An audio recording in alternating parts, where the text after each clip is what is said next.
మీ business ఏదైనా మీ ఊర్లో promotion చేయాలంటే అది సుమన్ టీవీతోనే సాధ్యం. ఇప్పుడే సంప్రదించండి. గుంటూరు నగరపాలక సంస్థ వైఎస్ఆర్ కాంగ్రెస్ పార్టీలో ఇప్పుడు అవర్ స్ట్రెంత్ ఈజ్ 30.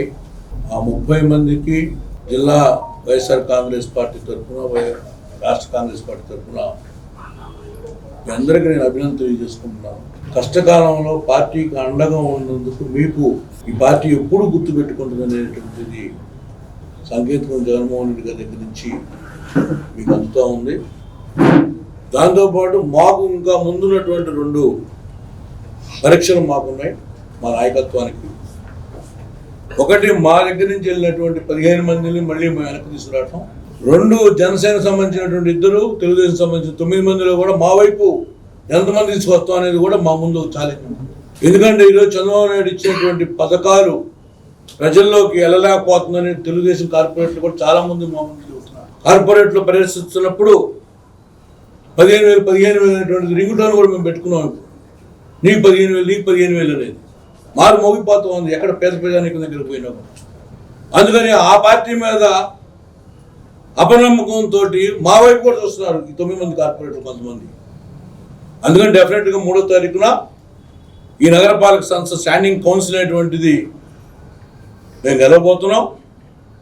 దానికి ముఖ్యంగా వెళ్ళిపోయినటువంటి వైఎస్ఆర్సీపీ కార్పొరేట్స్ కూడా ఐఎమ్ అపీలింగ్ యూ, మీకు ఒక మంచి అవకాశం. మళ్ళీ జగన్మోహన్ రెడ్డి పేద ప్రజలకి, పేదవాడి గుండె చప్పుడికి దగ్గరగా వచ్చే రోజులు, మంచి రోజులు మన ముందున్నాయి. మీరు అందులో భాగస్వాములు కావాలి. మళ్ళీ 2026 స్థానిక సంస్థల ఎన్నికల్లో గుంటూరు మున్సిపల్ కార్పొరేషను మొన్న గెలిచింది 47 అయితే ఈసారి 50 గెలవబోతున్నాం. అందులోనే మీరు మేయర్లు, అందులోనే మీరు డిప్యూటీ మేయర్లు అవుతారనే ఉద్దేశంతో మీ అందరినీ కాపాడుకోవడం, మీలో ఉన్నటువంటి కార్పొరేట్లందరికీ ఇంటిగ్రిటీగా కుటుంబంలాగా ముందుకు తీసుకెళ్లే బాధ్యత మేము పుస్తకంగా తీసుకుంటున్నాం.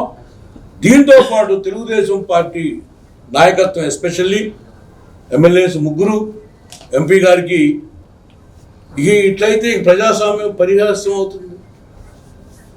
మేము ఉంటే అసలు మేము 23 మంది శాసనసభ్యులు మీకు ఉండేవాళ్ళ ఆ రోజు జగన్మోహన్ గారు అనుకుంటే.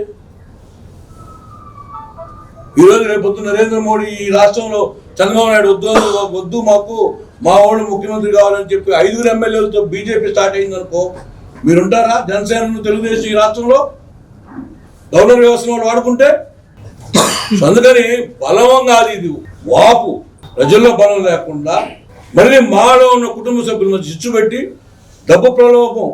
ఒకరికి వాకింగ్ ట్రాక్ అంటే 8 కిలోమీటర్ల వాకింగ్ ట్రాక్ మేము చేయలేనటువంటి సువర్ణ ఆంధ్రప్రదేశ్లో వీళ్ళు చేయగలుగుతారా?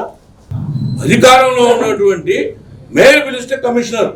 అసలు ప్రజలు 7 లక్షల మంది ఓటర్లు ఎన్నుకున్నటువంటి ప్రథమ పౌరుడిని కూడా గౌరవించడం లేనటువంటి ఈ ప్రభుత్వంలో రేపు పొద్దున ఎవరి మేరకు నిలబడతారు, ఎవరు ప్రభుత్వం ఏర్పాటు చేస్తారు? ఆ ప్రజాస్వామ్యం మీద విలువ ఉంటుందా?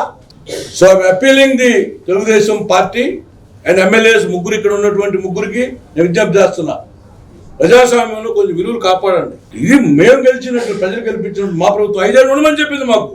గుంటూరు నగరపాలక సంస్థలో 5 ఏళ్ళు మీరు పరిపాలించే మా పార్టీకి అవకాశం ఇచ్చింది. మీరు దాన్ని అపహాస్యం చేస్తున్నారు. అందుకని డెఫినెట్గా ఇటువంటి సంకేతాలు రాబోయే రోజుల్లో, ఎందుకంటే ఇవాళ నేను ఉండొచ్చు, రేపు పొద్దున్న నా పిల్లలు రావచ్చు, కానీ the values should be given to the future generation. ఈ విలువలు అనేది భావితరానికి ఇవ్వాల్సినటువంటి. జరుగుతున్న పరిణామాలను ప్రజలకు వివరించాల్సినటువంటి అనివార్యమైన పరిస్థితి మాకు వచ్చింది. లేకపోతే ఇంతకుముందు ఐ థింక్ 3 times జరిగినటువంటి స్టాండింగ్ కమిటీ ఎన్నికలు అవేదో అలా జరిగిపోవటం తప్ప మీడియా ముందుకు వచ్చి మా నాయకత్వం ఎప్పుడు మాట్లాడాలని అనుకోవాలి. ఈరోజు మీడియా ముందుకు వచ్చి గుంటూరులో ఉన్నటువంటి కార్పొరేషన్లో ఉన్నటువంటి ఓటర్లకే కాకుండా రాష్ట్ర వ్యాపితంగా ఉన్నటువంటి ప్రజలకు కూడా గుంటూరు స్థాయి సంఘపు ఎన్నికల్లో తెలుగుదేశం చేస్తున్నటువంటి అనైతికమైన, అక్రమమైనటువంటి విషయాలను తెలియపరచాలనే ఉద్దేశంతో మేము ముందుకు రావడం జరిగింది. వైఎస్ఆర్ కాంగ్రెస్ పార్టీ అధికారంలోకి వచ్చిన తర్వాత జరిగినటువంటి కార్పొరేషన్ ఎన్నికల్లో 57 సీట్లు కలిగినటువంటి ఈ కార్పొరేషన్లో కేవలం 9 సీట్లు తెలుగుదేశానికి, 2 సీట్లు జనసేనకి, మిగతా ఉన్నటువంటి 46 సీట్లను వైసీపీ ఫ్యాన్ గుర్తు మీద గెలుచుకుంది. దానిలో మా కృష్ణారెడ్డి ఒక ఆయన చనిపోయాడు. అందువల్ల మాకు 45 స్ట్రెంగ్త్ ఉంది. This is the original strength. ఈ స్ట్రెంగ్త్తో చక్కగా పరిపాలన జరుగుతూ ఉన్నది. సరే, దురదృష్టమో అదృష్టమో వైఎస్ఆర్ కాంగ్రెస్ పార్టీ ఓడిపోయిన తర్వాత ఇటు నుంచి అటు వెళ్ళేవాళ్ళు మొదలయ్యారు. ఎన్నికలకు ముందు కూడా కొంతమంది వెళ్ళారు. ఎవరు వీళ్ళందరూ? ఫ్యాను గుర్తు మీద గెలిచిన వాళ్ళు వెళ్ళారు. పెద్ద అనైతికమైనటువంటి కార్యక్రమానికి తెలుగుదేశం పురిగొల్పింది అధికారం వచ్చిన తర్వాత. ఇవాళ స్థాయి సంఘపు ఎన్నికలు జరిగే సమయానికి అటు ఇటు మారగా మా వాళ్ళు కొంతమంది అటు ఎలాగా 23 వాళ్ళకి 33 మాకు ఉన్నాయి. మేము 6గురిని నామినేషన్ చేశాం, 9 మంది చేసాం, దాన్ని విత్డ్రా చేసుకుంటాం. వాళ్ళు అసలు యాక్చువల్గా యునానిమస్గా ఇచ్చేయాలి, చేయకూడదు వాళ్ళ స్ట్రెంగ్త్ ప్రకారం.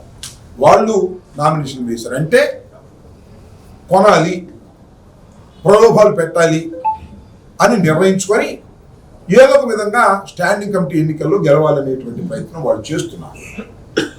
ఆ అనైతికంగా చేస్తున్నటువంటి అంశాలను ప్రజలకు తెలియపరచాలనేది మా ప్రధానమైనటువంటి ఉద్దేశం.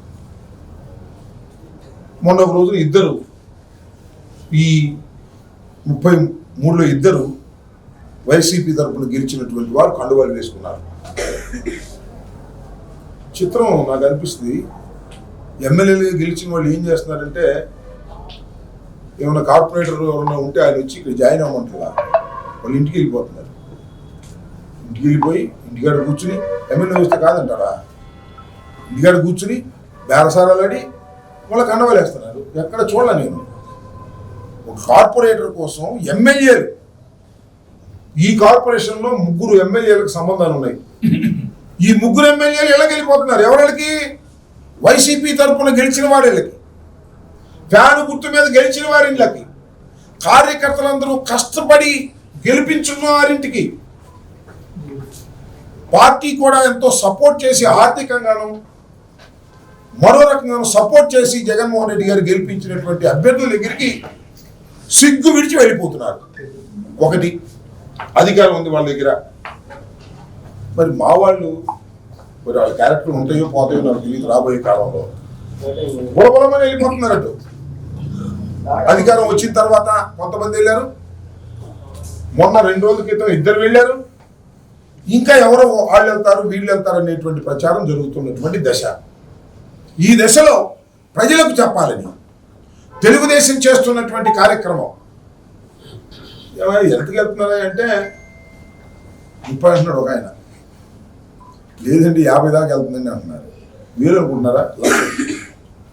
30 ఇస్తారంట, 50 ఇస్తారంట. మరి ఎంతమందికి ఇస్తారు, ఎంతమందికి కొంటారు బయట జరుగుతుంది. మా వాళ్ళకి ఫోన్ చేశారు, మా దగ్గర ఉన్న వాళ్ళకి అందరిలో చాలా మందికి ఫోన్ చేసి 30 ఇస్తాం వస్తారా, లేదా 40, 50 అని బాధ పెడుతున్నారు. అంటే వాళ్ళ దగ్గర పవర్ ఉంది, డబ్బు ఉంది. అంటే డబ్బుతోనూ అధికారంతోనూ వ్యక్తుల్ని కొనాలనుకునేవాళ్ళు, కార్పొరేటర్లు కొనాలనుకునేవాళ్ళు, వైసీపీ ఫ్యాన్ గుర్తు మీద గెలిచిన వాళ్ళని కొనాలనుకోవడం ఒక దుర్మార్గం, అమ్ముడు పోవడం మరొక దుర్మార్గం. అమ్ముడు పోతున్నారు. 2 వెళ్ళిపోయారు, కండువాలు వేసుకున్నారు. ప్రజలు దీన్ని గమనించాలి. మనం చేస్తున్నాం. అంతకుముందు కొంతమంది వెళ్ళిపోయారు. ఈ సమయంలో కాదు, ఎన్నికలకు ముందు కొంతమంది వెళ్ళిపోయారు. సరే, వాళ్ళది ఒక కథ. నామినేషన్లు వేసిన తర్వాత, నామినేషన్ అప్పుడు కూడా మా దగ్గరికి వచ్చారు. నామినేషన్ వేసిన రోజులు కూడా మా ఇంటికి వచ్చారు, వెళ్ళిపోయారు. ఫ్యాన్ గుర్తు మీద గెలిచిన వాళ్ళు వెళ్ళిపోయారు, సైకిల్ గుర్తు మీద గెలిచిన వాళ్ళు కొంటున్నారు. ఇది ఈ తతంగాన్ని ప్రజలకు తెలియపరచాలి. మోరల్గా, నైతికంగా ఇది తప్పు జరుగుతూ ఉంది అనేటువంటి విషయాన్ని ప్రజల ముందు పెట్టాలని, ప్రజా కోర్టులో పెట్టాలనే ఉద్దేశంతో మేమందరం కూడా సమావేశమైన వాళ్ళ టిల్ నౌ, ఈ క్షణానికి కూడా ఆ 2 వెళ్ళిపోయిన ఇవాళ కూడా 31 కార్పొరేటర్లు మా పక్షాన ఉన్నారు. మరి 31 కార్పొరేటర్లు 3వ తారీఖు దాకా ఏం జరుగుద్ది అనేది, వాళ్ళ ప్రలోభాలు ఏ విధంగా ఉంటాయి అనే దాని మీద మేము కట్టుదిట్టంగా కూడా అందరితో మాట్లాడుకున్నా మాకు ఒక నమ్మకం ఉంది. ఈ 31 మంది కూడా మా ఎమ్మట ఉంటారనే నమ్మకం ఉంది, మాకు ఓటు వేస్తారనే నమ్మకం ఉంది. ఇటు నుంచి వెళ్ళిపోయారే కొంతమంది, వాళ్ళు కూడా ఈ వ్యవహారం చూసి వాళ్ళు కూడా మాతో టచ్కి వస్తారనే నమ్మకం ఉంది. ఎందుకంటే 30 ఇస్తున్నారు, 40 ఇస్తున్నారు, మా సంగతి మేము ఊరిని వచ్చాం, ఇట్లాంటి కార్యక్రమాలన్నీ ఏవి ఉన్నాయి. ఈ ప్రయత్నాన్ని మేము ప్రజల ముందుకు, మేమేమి తెలుగుదేశం పార్టీ సైకిల్ గుర్తు మీద గెలిచిన వాడిని రమ్మని మేము ఓటు అడగటంలా, జనసేన గ్లాసు గుర్తు వాడిని మేము ఓటు అడగటంలా, ఫ్యాను గుర్తు మీద ఎవరైతే గెలిచారో వాళ్ళని ఓటు అడిగి వాళ్ళ ద్వారానే స్థాయి సంఘపు ఎన్నికల్లో మేము గెలవాలని మేము అనుకుంటున్నాం. దీనిలో అధికార దుర్వినియోగం వచ్చాడు కమిషనర్ కొత్తగా, ఈయన వచ్చిన తర్వాత 9,24,00,00,000 రూపాయలు స్వాహా మింగేశాడు. బుడమేరు వరదల్లో ఖర్చు పెట్టే సహాయం లెక్కలేదు, డొక్కలేదు. మా డిప్యూటీ మేయరు, మా మేయరు అడిగారని ఆయన కూడా బయలుదేరాడు కొనడానికి. అవినీతి సొమ్ము ఉంది కదా, ఆయన కూడా దీనిలో బయలుదేరాడు. ఈ రకమైన కార్యక్రమాన్ని ప్రజలకు వివరించాలి, మా నాయకత్వం అంతా కలిసి అనే ఉద్దేశంతో మేము మీ ముందుకు రావడం జరిగింది. ఏది ఏమైనా 29, 30, 31, 32, 33 ఏ రకంగా అయినా సరే స్థాయి సంఘపు ఎన్నికల్లో ధర్మం గెలుస్తుంది, న్యాయం గెలుస్తుంది, ఫ్యాను గుర్తే గెలుస్తుంది అనేటువంటి విశ్వాసంతో మేము ముందుకు వెళుతున్నాం. జరిగినటువంటి కార్యక్రమాన్ని అనైతికంగా జరుగుతుంది కాబట్టి, తెలుగుదేశం పార్టీ అనైతికమైనటువంటి స్టాండ్ తీసుకుంది కాబట్టి ఇక్కడ ఎమ్మెల్యేలు కానీ ఇంకా పెద్దలు కానీ ఆ రకమైనటువంటి తోవలో వెళ్తున్నారు కాబట్టి దాన్ని గుంటూరులో ఉన్నటువంటి ప్రజానీకానికి, రాష్ట్రంలో ఉన్న ప్రజానీకానికి ఈ వాస్తవాలు తెలియపరచాలనే ఉద్దేశంతో మేమందరం మీ ముందుకు వచ్చామని ఈ సందర్భంగా మనం చేస్తున్నాం. వాళ్ళ టార్గెట్ కేవలం స్టాండింగ్ కమిటీనా లేదంటే అవిశ్వాసం కూడా పెట్టే ఆలోచన? వాళ్ళ టార్గెట్ వాళ్ళని అడగాలి, మన అడిగాను. మాకు ఏమీ లేదు ఆలోచన. ఆ టార్గెట్ దీనికి టార్గెట్ వచ్చారని మేము అనుకోవాలి. అది చెప్పని చెప్పిన తర్వాత ఇప్పుడు మేము ఈ కక్కిన కూటికి ఆశపడేటువంటి దుర్మార్గులని మేము అనుకోవాలి. ఈ స్థాయి సంఘపు ఎన్నికల్లో కూడా డబ్బులు తీసుకుని సంచుల్లో తిరుగుతారని మేము అనుకోవాలి. మరి దీనికే స్థాయి టార్గెట్గా ఉన్నారో తర్వాత దానికి టార్గెట్గా ఉన్నారో మాకు తెలియదు. మాకు తెలిస్తే మేము చెప్తాం తప్పనిసరిగా. కృష్ణ, అది శర్మ గారు అడగండి అయ్యా.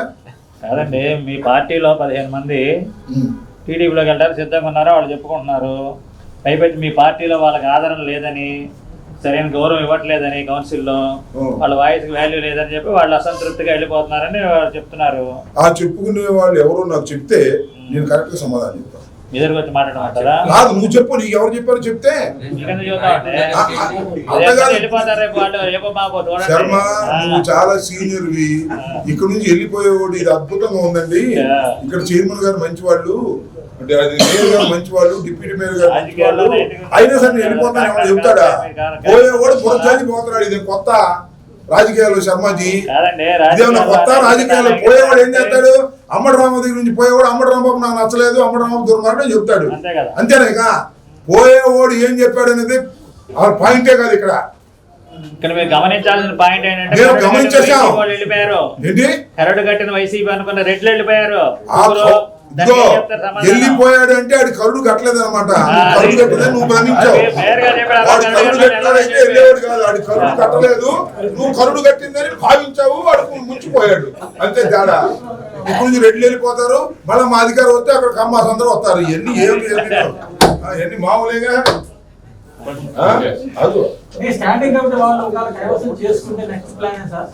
ఏంటి స్టాండింగ్ కమిటీలో వాళ్ళు గెలిస్తే మీ యాక్షన్ ప్లాన్ ఏంటి? నెక్స్ట్ రాగానే చెప్తాను నేను. రిజల్ట్స్ రాగానే you come to me, I will tell my plan.